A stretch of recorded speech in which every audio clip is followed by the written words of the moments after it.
in Minnesota called Valley Fair. And nothing but there's nothing wheels and stuff like that. With that. Huh?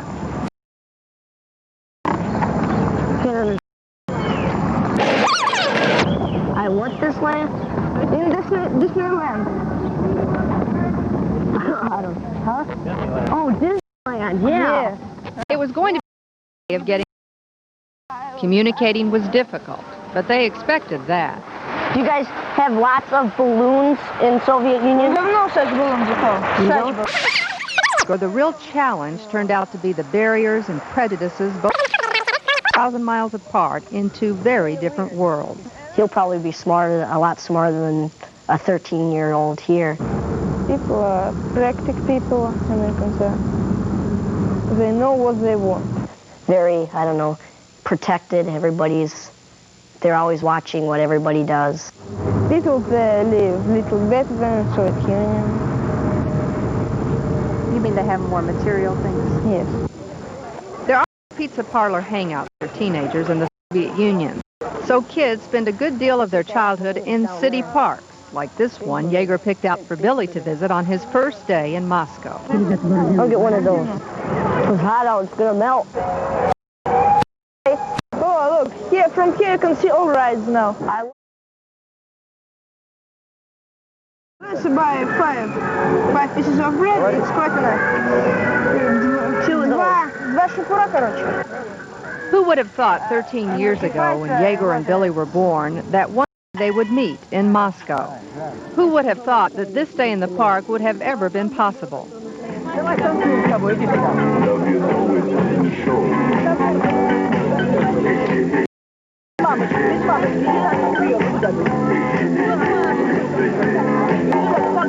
If it is a strange new world of cooperation, we are unaware of the change. They have no idea to everyone else that they not only know each other, but that they get along. Like the elderly woman in the park who, after watching Billy and Yeager, whispered, "I struggled during World War II so that these boys could one day be friends." Oh, hi. Hi. Привет. Здравствуй. Oh, what's this? Presents for you. Oh, thanks. Yeah. It's an exciting day at Yeagor's house. Yes. Billy is the first American guest in their home, the first American to ever visit the neighborhood. A Twins hat and a Twins baseball, and the baseball signed by Minnesota Twin, a baseball person. Oh, thanks. It's great. Oh my, it's Beatles. Yeah. Oh. 2 records. And this is Beatles. Yeah. 4 records. 4. 4 records. Yeah, there's 2 in each, Oh my. I think. I don't know. Oh. And this is American Game. Ha. My. It's Monopoly. Yeagor's mother, Luba, and her friend have worked all day preparing a traditional Soviet feast for their honored guests. It's national Russian meal. And people always eat it and they always like it. I'll try it. You can try it without anything. Yeah, I'll try without anything first. Spasibo. For Billy, it was a first taste not only of Russian food, but also of Russian family life. And do you like sugar for tea? In the U.S., most kids don't drink coffee and tea. Much later in the evening, Yeager's father, Yuri, finally arrived home. As a translator for the military, Yuri's English is perfect, and he began teaching Yeager the language when he was just a young child. This night, Yuri seems to enjoy his English banter with the American guest, but his instinctive evasiveness of struggle, even from a young boy. You do your job. Officer. You're an. I thought. Yeah. I. Do I look like a policeman? No.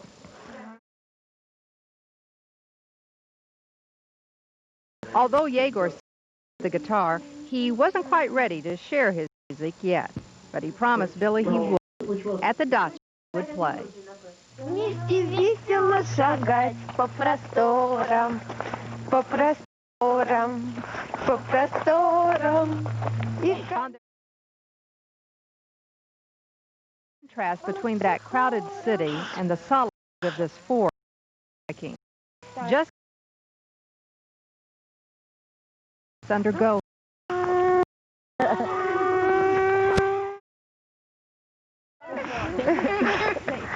Do some people live here all year round? They lives in Moscow, but on Sunday, Saturday, they here tourists. The countryside is an escape from the conformity of Russian life.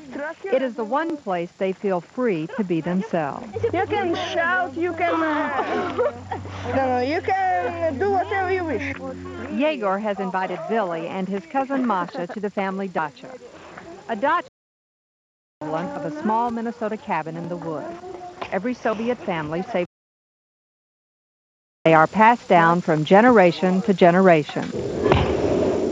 Yuri was waiting for his family at the dacha, chopping wood, working his garden, and preparing.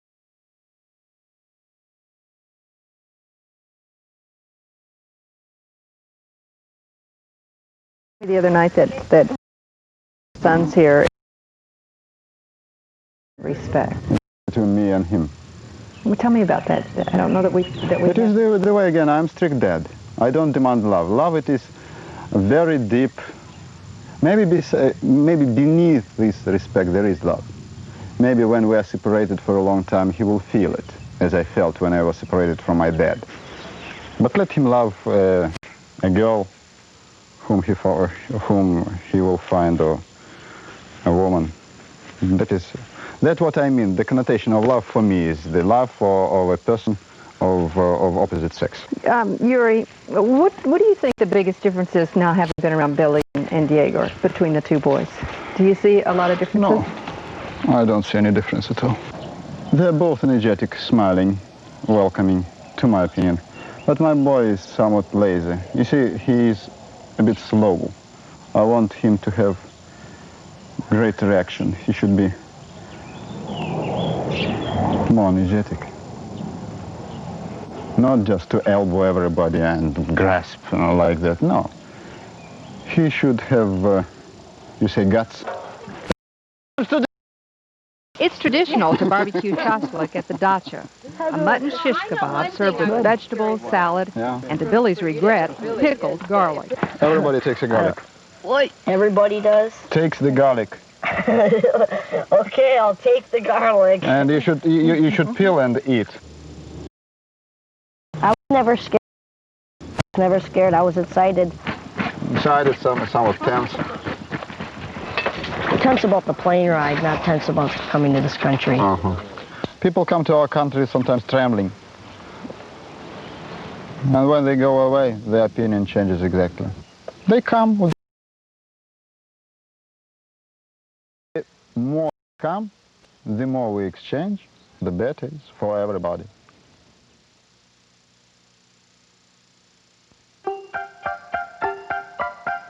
Do you ever feel like you're paying for someone else's mistakes?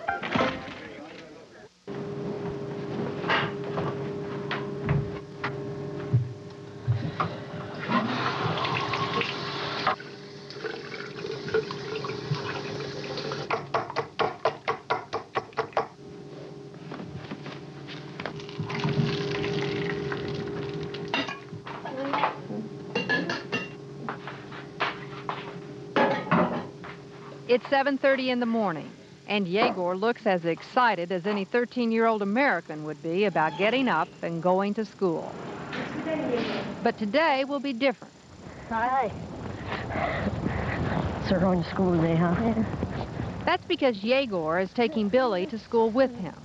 It will be the first time his classmates have ever met a teenager from the United States. The school is right around the block from Yegor's apartment. He attends classes there 6 days a week. And it was no surprise Yegor chose to introduce Billy to one of his best subjects, English. Okay, stand up. So, good morning to you, children. Good morning. Sit down, please. Today at our lesson, we have a guest from the United States of America. His name is Billy, if I'm not mistaken. Yes. Can you introduce yourself to children of the Soviet school? I live in Minnesota, Minneapolis, Minnesota. Can you show it on the map? Sure. I can't read this map, but it's somewhere around up here. It's Good. It is? It's up here. Up here, yes? Yeah. I can't read the correct? map. Yes, okay. Thank you. Now, Igor, can you show your brilliant pronunciation and read the text about Abraham Lincoln for us? Lincoln became very popular. In 1960, he was elected President of the United States of America. It was interesting for Billy and Yegor to talk about the Soviet English books, which teach not only language, but also ideas. Ideas both boys agreed were not always accurate. In contrast to the constitutions of capitalist countries, the Soviet Constitution has an article which cannot be found in any other constitution, namely the right to housing. This is guaranteed, and every year millions of comfortable flats are built in our country. True? We have right for living. You know, there are a lot of people which live little better than people in boxes. They live in railway cars. There are such people. In the Soviet Union? Yes. There are such people which live 5 people in one room. The Russian education system in Moscow is a vivid example of the political and cultural upheaval in the Soviet Union. Glasnost has opened a Pandora's box of possibilities. It's also caused havoc with students and instructors alike. Vadim Monikov, the director of content and methods of education in Moscow, says history books are currently being rewritten to include information previously kept secret. The reign and terror of the Stalin years are just now being learned by the teachers. Что наша отечественная история последние 70 лет. Our own history over the last 70 years is being rewritten because, I would say, false information was taught regarding Stalin and other subjects. Now we are correcting much about our country's history in the new books. Textbook in history is changed already. That's why it's very difficult for teachers in history who teach history. Very difficult for them to teach because they have no textbook. They have to read all newspapers. Like many American teachers, Tatiana spends countless hours with her students outside the classroom. Today, she set up a work camp at the Park of Economic Achievements in Moscow. It's not the job, though, that's important here. It's learning to develop a socialist work ethic. I think that it is necessary for children because we are citizens and most of them really don't know how to work. So they are learning how to and at the same time earning money. The Pioneers is another extension of Soviet education. Every Russian child belongs to a group. It would be similar to being a Girl or Boy Scout in the United States. Here, young pioneers are trained in sports, arts and crafts, but perhaps more importantly, this is where they get their moral education, where they learn the difference between right and wrong in a communist country. And here we try to understand each other very well, and Здесь мы учимся друг другу доверять. Here we learn how to trust each other. И, конечно, здесь мы учимся дружить. And here, of course, we try to have very good friends. Открыто. А это закрыто, да? Спасибо. Tatiana is a Soviet teacher who knows that there are many lessons in reality that lie ahead for her students. And she is concerned that as much as Glasnost has opened her eyes and the eyes of her students to a whole new world, perestroika, or the restructuring of the Soviet economy, has taken its toll. Do you think these students are going to have a brighter life, future than we in our age group have had, and you especially in Soviet Union? I don't think so. They don't expect a lot. Do you think it's important that Billy and Yegor have an opportunity like this to meet? Oh, yes. It's very important for the whole world, I think, not only for our two countries. As an educator for peace, you know, it's my ideology practically to make people friendly all over the world. And I want it terribly. And this is a very good step. The care behind this card started over half a century ago. Good morning. We crossed. A Russian diplomat said recently, a relationship cannot be declared, it must be earned. And so as Soviet and American officials haggle over their differences in the Kremlin, Yegor and Billy do much the same thing in their own way, each day taking one small step, one very important step toward understanding each other. Where are we going? We're going to the Red Square. It's the biggest square in Soviet Union. Oh. These are exciting days in Moscow. Congress is in session, and Red Square is closed while the Supreme Soviets meet to elect new leaders. But police, risking reprimand, open the square to Billy and Yegor when they are told a Russian boy wants to show his American friend the historical heart of his country.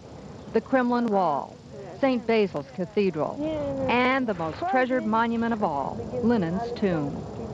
Lenin was just a name to Billy before his trip to Russia, but here the late Soviet leader's power and influence come to life. I've always heard about Lenin and stuff, and I've always wanted to learn about him, and I've never taken the time to learn about him. And now that I'm here, I'm surrounded by everything is Lenin. Why do the Soviets like Lenin so much? He was a very clever man. Just, if there would be no Lenin, I'm afraid there would be no such Soviet Union which we have now. When the square is open, people stand in line from dawn until dusk to get a glimpse inside Lenin's tomb and to watch the legendary changing of the guard taking place on the hour.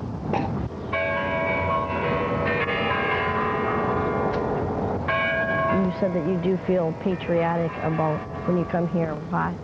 Why? I feel proud of our country because just here is our government. If I will not feel myself proud, KGB will take me. Of course, it's a joke. Oh, I don't know. Here, it's heart of Moscow. Moscow is heart of Soviet Union. Of course, I must be proud here. There is on Red Square a sense of order, a sense of achievement and history. It's a place where Russians revere their past. But just a few blocks away, Billy and Yegor are about to see a new Soviet Union emerging on a Moscow street called the Arbat. What is the Arbat? Now, very old history place. It's just a bunch of shops? Huh? It's just a bunch of shops? Yes. As Billy is about to find out, the Arbat is much more than just a bunch of shops.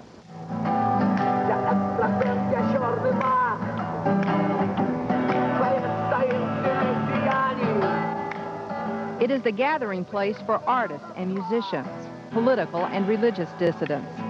For Soviet citizens, the Arbat represents freedom. You can feel, hear, and see the changes in Russian life on these few blocks. И когда сейчас в Москве, хотя немножко видно эти паростки демократизации. This is what Glasnost feels like in Moscow. On other city streets, residents solemnly hurry by each other. But here, they stop to talk politics and even take time to have their portraits drawn by artists who only a few years ago were outlawed on public streets. Tom Sawyer? You said that you just like Tom Sawyer. Ты Tom Sawyer? Are you Tom Sawyer? No. No? Нет? Right. Billy isn't Tom Sawyer, but he is an American teenager armed with American charm, but very little knowledge about Russia and the changes taking place here. Explain the word glasnost to me. What does it mean? Glasnost. Glasnost. Glasnost. You can talk about what you want.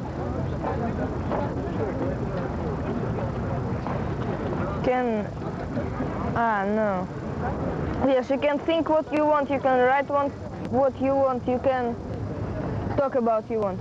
What do you know in USA about Soviet glasnost? Soviet glasnost? What is it? Yes. Glasnost in Soviet Union. What do I think about it? Yes. What do you know about it? Nothing. Did they say to you something in school about glasnost? No. Well, no, because they don't need to, because America is glasnost. We can say what we want and stuff, and they don't think we need to learn about it since we don't. I think you must learn about Soviet glasnost because we live very near from each other. They haven't said anything about that either. They don't think we need to learn about glasnost because we live in the society that is. Yes. So what did you know about Soviet Union by these few days? That it is very hard to live here. It's very difficult. What did you think of his answer to your question? I don't think exactly so. We live, our family live not so, it's not hard to live just for us. Standing next to the camera, I could see in Yegor's face that flash of hurt and injured pride this young Soviet patriot was feeling and was reluctant to express. You two guys have a great opportunity to help each other, and so don't be afraid to tell each other how you feel. Okay? Okay? You say how you feel. But if he says that he thinks it's very difficult, and you don't think that's true, you can say, Billy, that's not true for me. And vice versa. So you can say that. So you be open with you. Glasnost. You be open, okay? After a couple of days with Billy and Yegor, it became apparent that we had a problem here. How do you get two 13-year-old boys to understand what a tremendous opportunity they have to get to know one another? Well, I found out you don't. So I did what any reporter 4,000 miles away from home would do. I set up a baseball game. Start from the beginning. Yes. Need a bat and a ball. Now we need people in the outfield. How do you say center field? Now we need a catcher. The catcher on first base, right? Who wants to stand here? How many strikes and throws? 3. Okay, does everybody know their place? When you are on the first base, what's them? Everybody go to their place. Okay. You're the catcher. Yes. You go over by where the batter is. You're going to catch. I'm standing with batter, eh? Yes, you stand down, I'll show you. If you hit the ball, you run. Oh, молодец. He didn't run. Good ball. Do it here. Here. Do it. Oh, these kids are fast, but... For Yegor and his friends, getting a first taste of the great American pastime, the fine feel of a bat making contact with a baseball was exciting, regardless of the direction it took. Foul. You gotta explain this foul ball to him. Interpret for me, okay? That was a foul ball. Foul ball. Okay, yes. Tell me. It's good or bad? Bad. To Billy's educated eye, this was chaos. The rule should be made clear. In a way, it was like everything else between them and between our two countries. So complicated, and yet so simple. Oh, they like... For the next 30 seconds, there will be nothing on television. Привет. Where are we going today? Today we are going to Metro. It's... Yes. What's that say?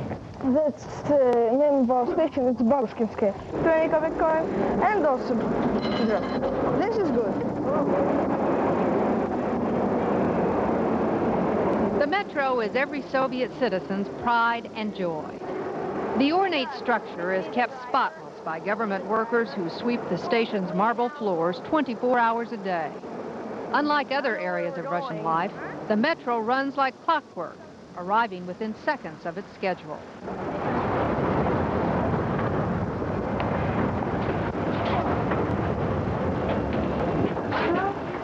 The metro is the major form of transportation in Moscow, and children like Yegor learn the system early, traveling alone by subway almost everywhere outside of the neighborhood.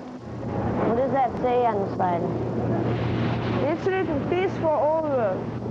The system was designed and built during the Stalin era and is located hundreds of feet underground to double as a nuclear bomb shelter for the Moscow population. After the metro ride, the two boys finally have a chance to sit down and talk over lunch. What's your favorite food? My favorite food is potatoes. What's your favorite milk? And you? Probably have to be ribs. Have you had ribs? Ribs? Ribs. I don't know such. Well, maybe I don't know this word. Ribs is like off. I don't know. You know what your ribs are. It's not. It's not off a person. It's off an animal. You know, in Moscow they are opening McDonald's. Can you tell me what is this? What is? You don't know what McDonald's is? Yes, I know just little about them. That there's something little restaurants. That there is very tasty and very cheap. Yeah. In America, they're called fast food places. For Yegor, it was the first time in a year he had been to a restaurant. In Moscow, they are generally too expensive, and they are usually closed to regular Soviet citizens without political or social connections. Our group was allowed to enter only after the manager was told we were American. Is food hard to get here? Or different, maybe such delicious like this. So rather difficult to find good meat and so on and so forth. There are food shortages all over Russia. Some days people wait for hours and long lines to buy the few items available at state food stores. During Billy's visit to the Soviet Union, there was even talk in Leningrad of food rationing. But there were no shortages of food or conversation here at this restaurant, except when the talk turned to girls. That's not a subject I want to talk about. What? Let's talk something else. Maybe no. Okay. No, only after you. What do you mean? What's no, and maybe let's not talk about. What are they like? What? I don't know what to say about them now. I must think. Okay, what about dating, Anne? Do you have a boyfriend? No, not yet. Soviet teenagers like Anne Agapov say she and her friends like to do the same things American teenagers do. But in Russia, dating is strictly supervised, and young people never drive cars. Most of the kids in Soviet Union start dating when they're like 15 or 14. Мальчик move like that. And we go to the cinema or go to the parties. Sometimes we go to the discos. This is one of only a handful of discos in Moscow. While they are expensive and difficult to get into, they are also a Soviet teenager's window to the Western world. Here they listen to American music and wonder what life must be like in the United States. They like American music, and they try to be like American children.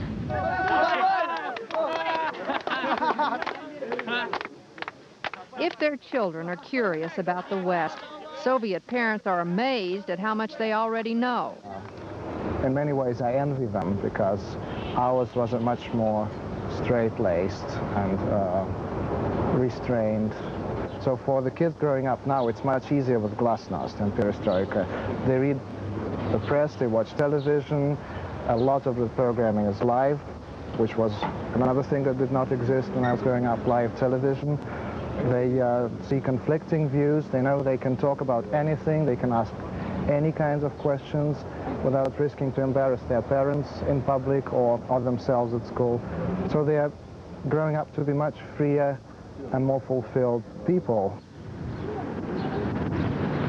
This is a cool church. Huh? This is a cool church. Do you believe in God, or who do you believe in? Huh? It's a difficult question. I believe, but not very strong. When I come to school, they say there is no God. When I come to church, they say there is God. And everyone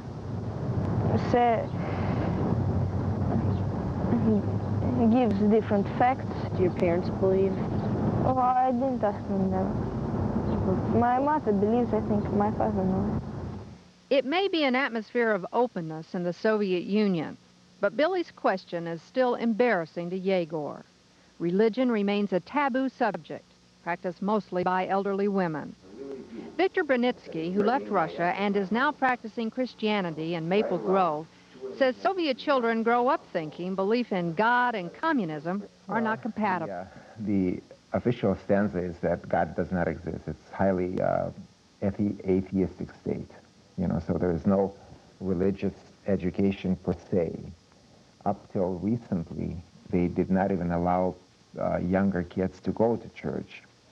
Now it's more freedom. How much more, we're going to find out. And do you pray, even though you don't believe in, well, not very strongly, do you still pray? Pray? Dear God. Yes, sometimes. When I didn't learn my lesson, and teacher thinks whom to ask in such situation. When I feel me uncomfortable, then I of course pray. Behind the card you'll find For the show.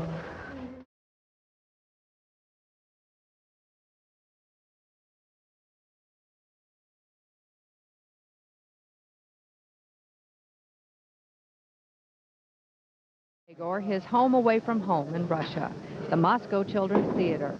Here, Billy and his company will perform the play Rembrandt.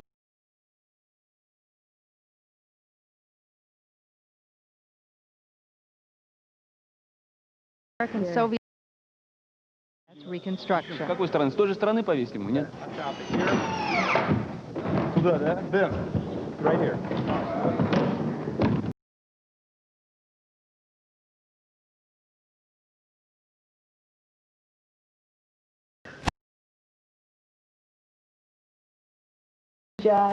Hi, Yegor.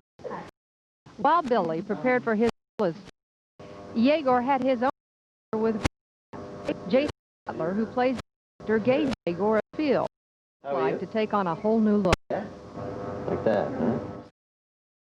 Well, like that. I make up all the makeup around it. It's very hot.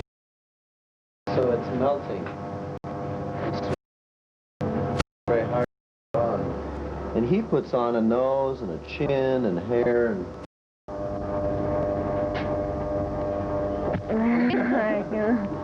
If there were any with a basket force.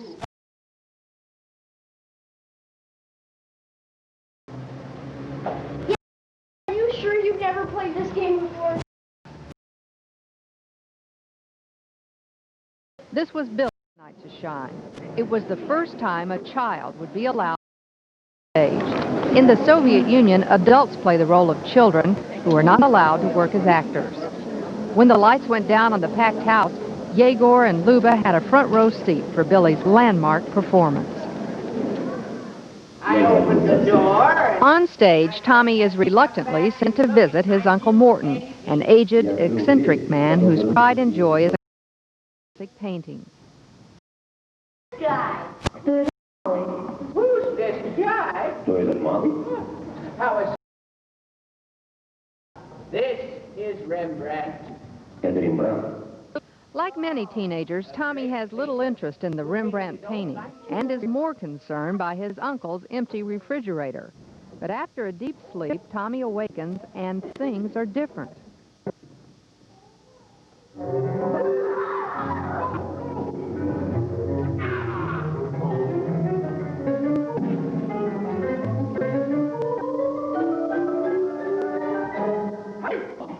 Hey, why don't you... Oh, спасибо.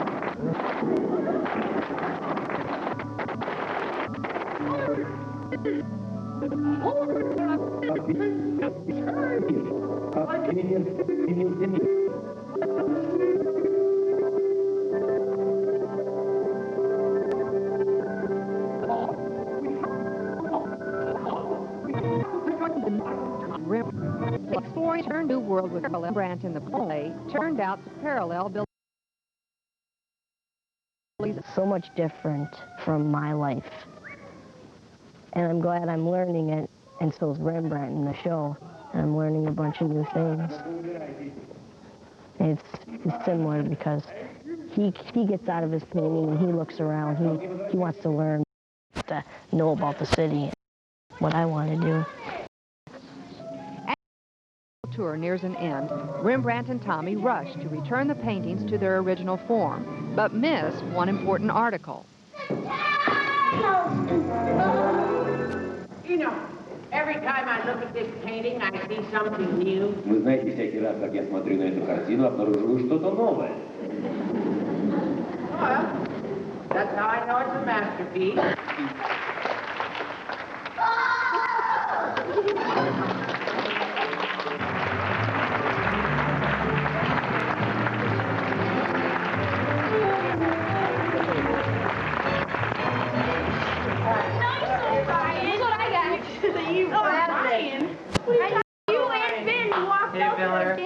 Congratulations on your hit. Nice job, buddy. It was a jubilant cast celebrating their first international success when Yegor rejoined Billy in the dressing room. After 10 days together, it was an appropriate setting for the duo's final goodbye.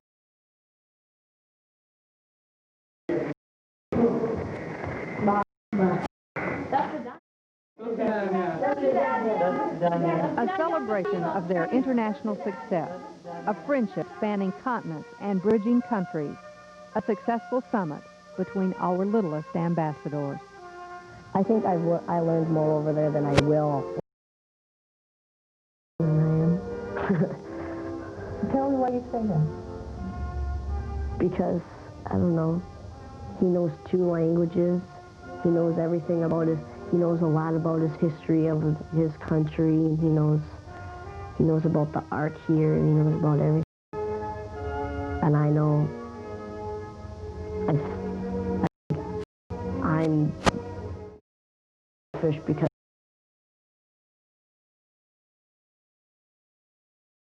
country. I didn't know what glasnost was. I knew the word, but I didn't know what it was. And now that I know what it is, I know that it's more important over there and how it's a big thing in their life. Do you feel like you've got a new friend? Real friends in America. What kind of impression do you want to leave on him personally? What do you want him to think about you? That I'm nice and that he found somebody that was nice, that somebody didn't and become an ugly American and say we have everything and you don't have anything, and it's free in America and you're not free and everything's worse here. And I don't think that's. I'm proud to live in my country and I like my country, and he's proud of his country. He likes to live in his country. So I'm glad that we're both. I think we both learned a lot. I think it was a good experience about how Russian kids and American kids get along. So. Oh, I'll never forget it. My whole life, I'll never forget it.